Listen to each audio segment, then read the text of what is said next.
Et si je te disais que le pire placement du moment, c'est celui qu'on t'a toujours recommandé? Tes parents te l'ont ouvert quand tu étais enfant, ton banquier te l'a proposé quand tu as ouvert ton compte. Je parle bien sûr du livret A. Et pourtant, chaque jour qui passe, tu perds de l'argent avec ton livret A. Mais rassure-toi, tu n'es pas le seul. Je suis descendu dans la rue demander aux Français comment ils placent leur argent. Ils m'ont tous répondu livret A, à la boulette.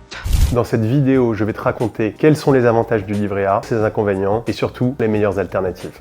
Si le livret A est le placement préféré des Français, c'est qu'il a quelques avantages. D'abord, il est très accessible. Tu peux trouver le livret A dans toutes les banques. Après, il est sécurisé. Tu as une garantie de capital sur tous tes dépôts sur un livret A. Les fonds déposés sur le livret A sont disponibles immédiatement. Il a aujourd'hui un taux très attractif à 3%, ce qui est le plus haut depuis à peu près 15 ans. Et le dernier avantage, c'est qu'il est exonéré d'impôts.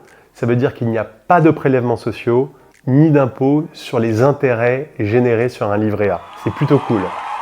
La règle générale, c'est que les intérêts financiers sont taxés à 30%. Donc, pour qu'un placement fasse mieux que le livret A, il faudrait qu'il génère 4,29%, ce qui fait 3% après impôts et prélèvements sociaux.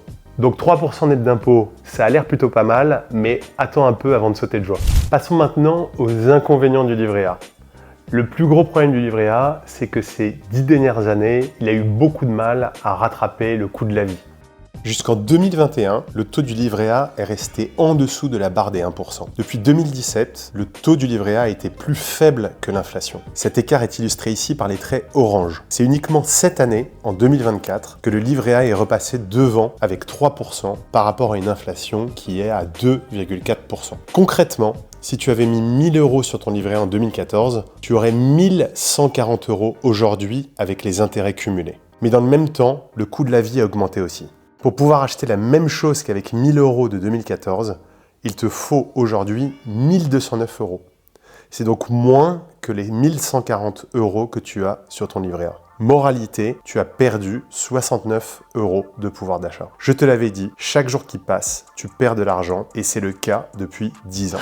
Si tu penses que 3% c'est la fête, fais attention parce qu'en février prochain, les taux pourraient de nouveau baisser à 2,6 ou 2,9% selon les estimations. Donc ce sera un retour progressif à des taux très bas. Il y a un autre inconvénient avec le livret A, c'est que c'est le gouvernement qui fixe la politique du livret A. Mon programme, 3 points. Il décide si on augmente ou si on baisse les taux et il décide de l'utilisation des fonds du livret A.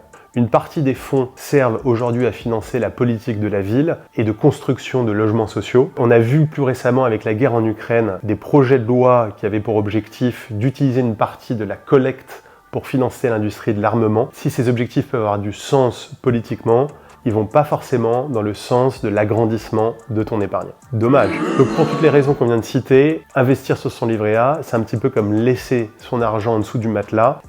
L'argent est là, mais ça grandit pas tellement. Donc maintenant, je vais te parler des alternatives au livret A. Mais je vais commencer par une histoire personnelle. En 2014, j'ai reçu une prime professionnelle que j'ai placée sur mon livret A. 10 ans plus tard, j'ai observé, ça m'a quasiment rien rapporté. Si j'avais mis sur d'autres placements, comme la bourse américaine, j'aurais quasiment triplé mon investissement. Sur la bourse européenne, je l'aurais doublé. Et même si j'avais investi dans l'immobilier, j'aurais beaucoup mieux fait.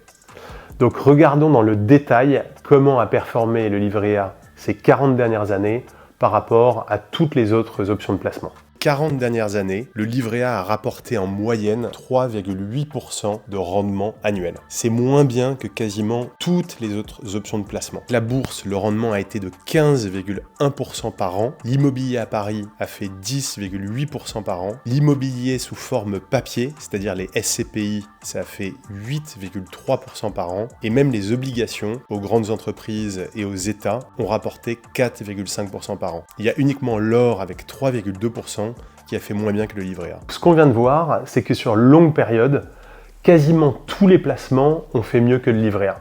Après, tu me diras, oui, d'accord, mais c'est des placements qui contiennent une dose de risque. C'est vrai, c'est des placements qui ont un risque de perte en capital, mais à long terme, ce risque diminue très fortement. Donc le maître mot, c'est de bien diversifier ces placements. Et aujourd'hui, il existe de très bonnes solutions pour investir dans beaucoup de catégories d'actifs. Un de ces placements, c'est les ETF. C'est des fonds cotés en bourse que la plupart des plateformes d'investissement permettent d'acheter, qui évoluent avec la moyenne de la bourse. Et c'est des produits qui sont très bon marché. Et en choisissant 3-4 ETF, on peut investir dans des centaines, voire des milliers d'actions.